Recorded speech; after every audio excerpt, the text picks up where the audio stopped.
Hai guys, welcome back to my YouTube channel. So for this video itu ada yang minta dari kalian, Kak, buat Q&A sambil makeup dong. Oke, aku bakal buat Q&A, tapi ini tuh pertanyaannya gak banyak, cuma 5 aja karena yang tanya juga sedikit dan aku juga milah-milah pertanyaan yang mana yang mau aku bahas.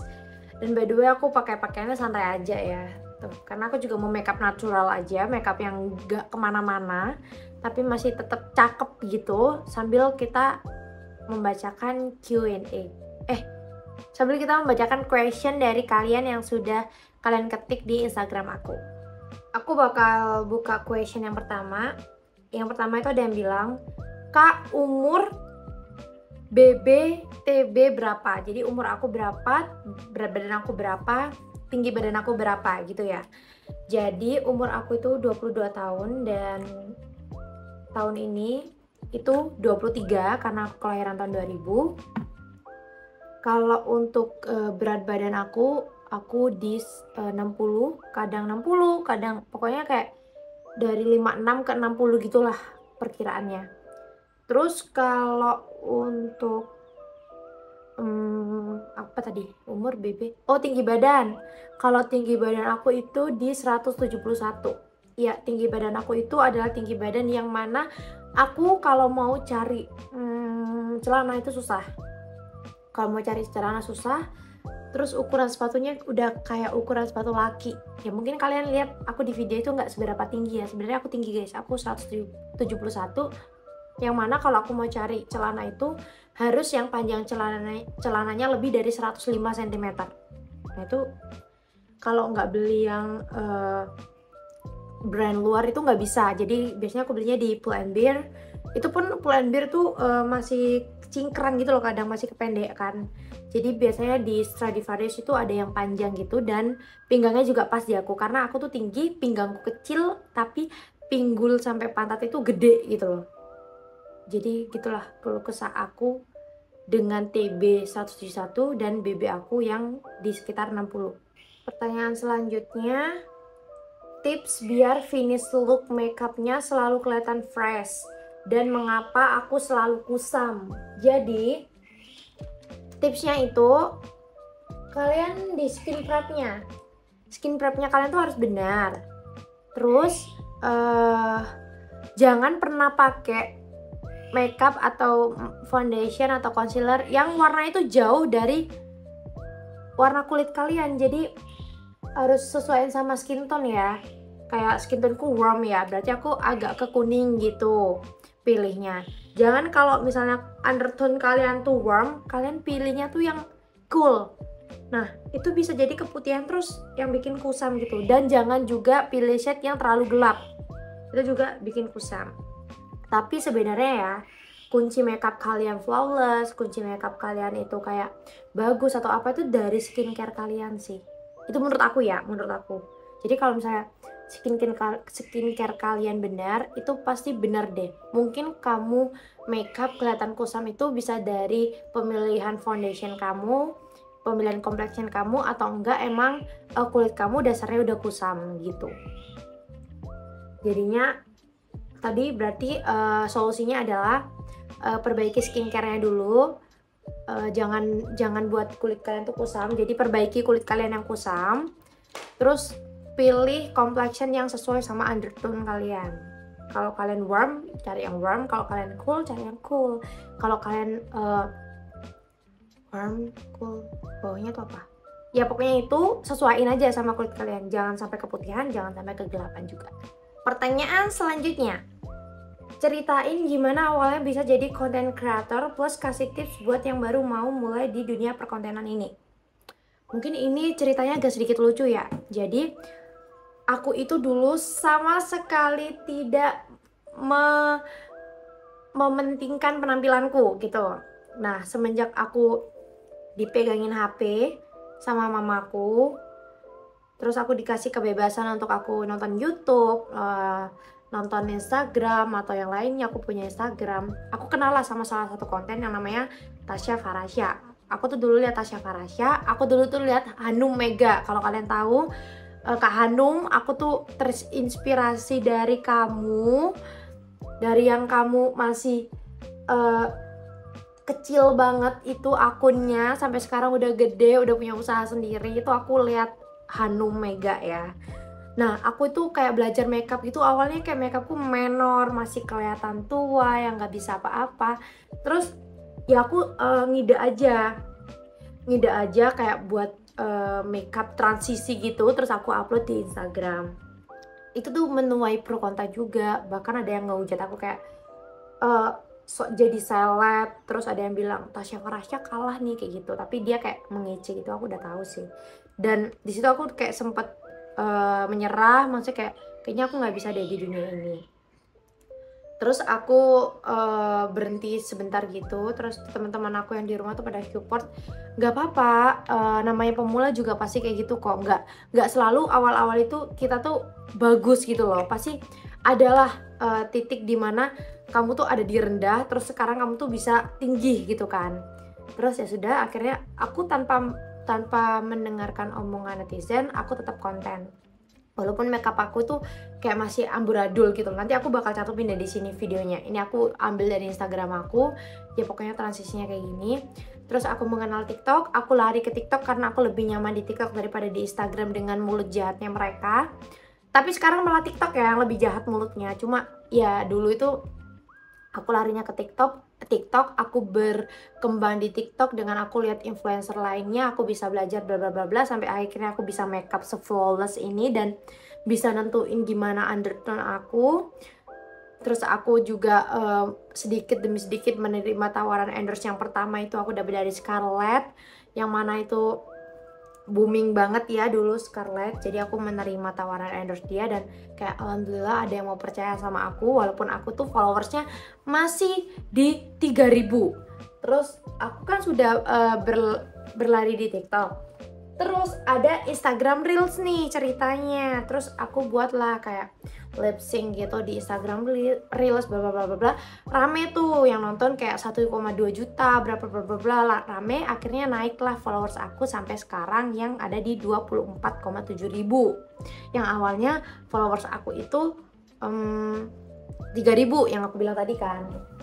Terus kayak aku bersyukur banget gitu loh, dengan aku nggak dengerin omongan netizen tuh aku bisa berkembang gitu kan. Terus ya udah, aku akhirnya melanjutkan menjadi content creator sampai sekarang. Dan yang kalian tahu, mungkin aku nge-YouTube itu kayak baru-baru ini ya. Enggak guys, aku tuh udah 2 tahun main di YouTube tapi masih belum banyak gitu loh subscribernya.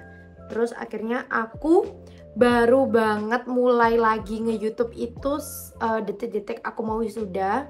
Pokoknya kayak aku udah nggak kuliah gitu, udah nunggu wisuda aja. Alhamdulillah Allah kasih aku kesempatan dan langsung naik subscriber aku di 1.700 sekarang. Jadi aku bersyukur banget, kayak penantianku 2 tahun nggak sia-sia gitu loh. Dan aku tuh selalu bilang ke teman-teman kayak aku bakal bisa kok jadi YouTuber, aku bakal bisa kok jadi orang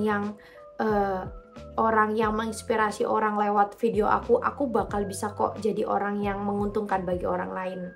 Itu aku dulu, aku berkekeh seperti itu, dan sekarang yap, aku bisa bikin video ini buat kalian, dan aku nggak lagi dengerin omongan netizen yang jahat-jahat. Biasanya kalau ada yang komen kayak gitu langsung aku hapus aja, biar kayak nggak ke-trigger ke akunya, biar aku nggak mental health, nggak tuh, biar nggak kena mental health gitu ya, zamannya anak sekarang ngomongnya gitu. Nggak. Pertanyaan selanjutnya, biar konsisten jalani hari buat menjadi lebih bermakna apa ya kak? Ini sama halnya kayak gimana kita konsisten untuk tujuan hidup ya. Itu sama, kayaknya sih sama ya. Jadi yang pertama itu self reward pastinya. Kalian jangan pernah eman sama diri kalian sendiri. Dalam artian kalau misalnya kalian sudah mencapai sesuatu, terus kalian kayak pingin membahagiakan diri kalian, jangan pernah eman. Misalnya aku ngincer nih barang ini dari lama, tapi tunggu dulu deh, tunggu dapet rezeki. Nah kalau udah ada rezeki ya beli aja, nggak usah eman, beli aja gitu loh. Itu kalau aku ya. Terus yang kedua, berfokus pada proses, bukan pada tujuan. Misalnya aku memisalkan pada diriku ya, aku pingin nih biar dapat AdSense, aku harus bisa dapat essence. Nah, itu nggak jalan-jalan. Jadi mendingan aku fokus sama proses. Kayak aku bikin video setiap hari, aku upload, gini-gini, aku jalani prosesnya, aku fokus sama prosesnya.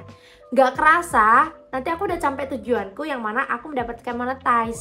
Seperti itu. Nanti kalau misalnya aku kayak fokusnya ke tujuannya terus nih, nggak jalan-jalan, aku nggak akan memproses. Paham nggak sih? Aku nggak akan memproses itu. Jadi yang sekarang aku fokusin adalah aku berproses. Kayak bikin video, bikin apa, oh orang suka sama video aku, blablabla, nggak kerasa sudah AdSense. Seperti itu. Terus bisa juga dari evaluasi dari kesalahan. Misalnya aku sebagai content creator, aku buat kayak gini, terus ada yang komen kayak, "Kak, cahayanya kurang gini, aku baca, oh iya, oh berarti aku salah kayak gini. Ya aku belajar dari kesalahan, jangan diulangin lagi. Seperti itu. Terus bisa juga kalian buat reminder atau pengingat gitu. Kayak aku misalnya, besok jam segini aku harus buat konten, deadline hari ini dari hari ini. Besok tuh aku udah alarm biar aku kayak ingat gitu loh. Nanti alarmku bunyi kering, oh berarti aku harus buat konten. Aku biar bisa upload, biar bisa kalian tonton. Seperti itu. Ini pertanyaan terakhir. Kedepannya setelah lulus ada rencana gimana, Kak? Lanjut cari kerja apa fokus di konten kreator plus nge-YouTube? Oke. Kebetulan aku sudah lulus kuliah. Kedepannya aku mau cari kerja atau fokus di konten. Untuk sekarang aku masih mencari-cari kerja, kayak aku nyari lamaran gitu yang cocok buat aku, dan aku juga ngejalanin fokusku ke konten juga, ke YouTube juga. Jadi kayak 50-50 lah ya. Aku ngonten juga iya, aku cari kerja juga iya gitu. Tapi kalau cari kerja kan emang sulit ya, nggak bisa yang kayak aku sekali daftar langsung keterima, itu nggak bisa ya, kecuali jalur khusus ya gitu. Jadi aku tahu sekarang ngerasain cari kerja itu susah gitu. Jadinya ya sambil aku mencari kerja pelan-pelan, aku juga nge-YouTube kan lumayan ya kan, nge-YouTube, nge-konten gitu. Juga alhamdulillah sekarang tawarannya lumayan banyak gitu. Jadi ya 50-50 lah ya. Untuk sekarang aku juga masih cari-cari kerja yang cocok buat aku. Yang mana bidangku itu sebenarnya kan aku kuliah di administrasi bisnis. Jadi bidangku kan di admin. Dan juga di bidangku tuh konten gitu loh, konten kreator kayak gitu. Jadinya aku harus mencari pekerjaan yang mana itu cocok sama aku dan aku menjalaninya tuh suka, bukan karena terpaksa. Bukan kesannya aku pilih-pilih ya, kerja ini nggak mau, kerja ini nggak mau. Tapi kalau aku ditawarin kayak, kamu nggak kerja ini jadi admin, aku mau gitu loh. Mau aja, aku nggak pernah yang pilih-pilih gitu. Cuma harus dalam ranahku, harus dalam bidangku. Nggak mungkin kan aku admin terus tiba-tiba, ini loh ada lamaran anak teknik. Nggak mungkin dong aku ngambil, kan aku nggak bisa jadi teknik kan. Jadi ya aku masih cari-cari kerja juga dan aku sambil ngonten juga. Kontenku itu di YouTube iya, di Instagram iya, sama di TikTok iya. Untuk di TikTok tuh have fun aja sih. Kadang kayak beauty, kadang aku juga fashion di sana, kadang juga aku ya main TikTok seperti anak pada umumnya, seperti itu, random aja. Oh iya, tadi untuk pertanyaan yang gimana caranya aku jadi content creator dan gimana tipsnya buat pemula, aku belum kasih tipsnya ya. Untuk tipsnya, kalian pede. Jangan pernah dengerin omongan netizen. Dan sekarang itu sosial media sudah banyak kayak TikTok, Instagram. Kalian juga bisa belajar dari influencer lainnya, kayak oh maksud gambar tuh kayak gini gitu, oh kayak gini gitu, kayak gini, oh cara nyeting lampu tuh kayak gini gitu. Sekarang tuh udah gampang banget, nggak kayak zaman dulu yang apa-apa tuh kita harus kayak trial error sendiri. Ya mungkin kalian untuk pemula di sekarang, kalian bakal merasain trial error. Udah banyak panutan di depan, udah banyak influencer yang bisa kalian lihat gimana cara mereka ngonten. Jadi nggak usah takut untuk jadi konten kreator pemula di zaman sekarang. Dan kalian juga harus punya ciri khas kalian sendiri. Mungkin dari intronya, atau mungkin dari cara kalian ngomong, atau mungkin dari sifat kalian sendiri sudah punya ciri khas gitu. Jadi yang bisa gambarin orang itu bakal ingat sama konten kalian karena ciri khas kalian, kayak gitu. So itu tadi makeup aku simple, sekalian aku Q&A. Semoga kalian suka, dan jangan lupa like, comment, subscribe, dan share ke teman-teman kalian. Dan nantikan aku di video selanjutnya. Bye, see you on the next video.